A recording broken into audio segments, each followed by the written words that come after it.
The sound of a flatline is something every doctor knows. It is a high-pitched, continuous tone that signals the end. It tells us that the soul has left and only biology remains. On October 24, 2008, inside an emergency room in Western Australia, that sound filled the air. A man lay on the table, motionless, gray, cold. He was not a stranger to this hospital. He was Dr. Sean George, a respected consultant physician, a man who had spent his entire life saving others using science and logic. He knew exactly what the statistics said about cardiac arrest, but on this day, science had failed him. After 1 hour and 25 minutes of CPR, the senior doctor looked at the clock and spoke the final words. "Stop. It's over." The room fell silent. Medically speaking, it was finished. But to understand the miracle that was about to happen, we must go back to the beginning. It was a scorching hot day in Kalgoorlie, Australia. Dr. George was driving home after a long shift at the clinic. The sun was beating down on the road. Everything seemed normal. Suddenly, he felt a strange discomfort in his chest. At first, he ignored it. Doctors are often the worst patients. They tell themselves it is nothing. But the pain grew rapidly. It became a crushing weight sitting heavy on his chest. A darkness began creeping into the edges of his vision. He realized what was happening. His heart was failing. By the time he reached the emergency entrance, his body was in chaos. He stumbled to the receptionist, breathless and pale, and managed to whisper 5 words. "I am having a heart attack." Then the lights went out. What followed was a medical war zone. The emergency team rushed in. They knew him. He was their colleague, their friend. Panic and adrenaline filled the small room. They knew they had to act fast. They hooked him up to the monitors and shocked his heart. Once, twice, 3 times. Nothing. The monitor showed a flatline, asystole. CPR is brutal work. It breaks ribs. It exhausts the strongest men. The doctors took turns pumping his chest, trying to force blood to his brain manually. One doctor would work until his arms burned, then another would jump in. 10 minutes passed, then 30, then 60. Usually after 20 minutes of no response, doctors stop. The brain begins to die without oxygen within minutes. But they refused to give up on Dr. George. They kept going. They gave him 13 electric shocks. They performed 4,000 chest compressions.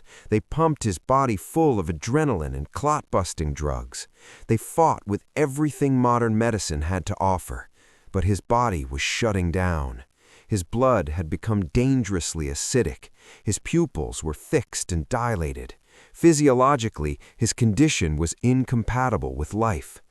Finally, at the 85-minute mark, reality set in. There was nothing left to do. The senior consultant looked at the exhausted team and made the call. They disconnected the machines. The noise of the struggle stopped, and a terrible silence filled the room. Dr. Sean George was dead. But God's timing is rarely our timing. Minutes after the official pronouncement of death, Dr. George's wife, Sherry, arrived at the hospital.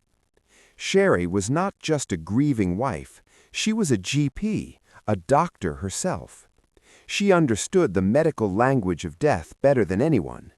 When she walked into that room, she didn't need anyone to explain what had happened. She saw the scene of total defeat. The machines were turned off. The room was quiet. Her husband was covered with a white sheet up to his neck. His skin had already turned a dark, deathly gray. The doctors looked at her with tears in their eyes. They were exhausted and heartbroken. One of them stepped forward and said gently, "Sherry, we are so sorry. We tried everything. He is gone." In that moment, logic screamed at her to accept the reality. Every medical textbook she had ever read told her it was over. The urge to fall to the floor and weep was overwhelming. But as she looked at her husband's lifeless body, something strange happened. Something rose up inside of her, a holy refusal to accept death. She remembered that before she was a woman of science, she was a woman of faith. She walked past the weeping nurses. She walked right up to the bedside. She placed her hand on his cold, stiff chest. She didn't scream. She didn't beg. She prayed with a quiet, terrifying authority. She said, "Lord Jesus, you are the resurrection and the life. Restore his breath. Let his heart beat again." What happened next is documented in the medical files. It is a moment that defies physics and biology. Immediately after her prayer left her lips, a sound cut through the silence. Beep. The doctors froze. They turned their heads slowly toward the monitor, not believing their ears. Then came another. Beep. And then a rhythm. A strong, steady heartbeat returned to a man who had been dead for nearly 90 minutes. The room erupted into chaos. The shock was absolute. Someone shouted, "He's back! Get him on the ventilator!" The team rushed back to the table, scrambling to reconnect the equipment. They couldn't believe their eyes. A heart that had been silent and unresponsive to 13 electric shocks had suddenly restarted simply because a woman prayed. It was medically impossible. But the fear wasn't over. As they stabilized his body, the senior doctors pulled Sherry aside. Their faces were grave. They knew the physiology of death. They warned her, "Sherry, don't get your hopes up. This is just a heartbeat. His brain was starved of oxygen for too long. His cells have been destroyed." They told her the brutal truth. If he wakes up, he will likely be in a permanent vegetative state. He will never speak, never walk, and never know who you are again. They placed him in a medically induced coma to protect his brain. And for 3 long days, Sherry waited. She sat by his bed, holding the hand of a man who was alive, yet potentially lost forever.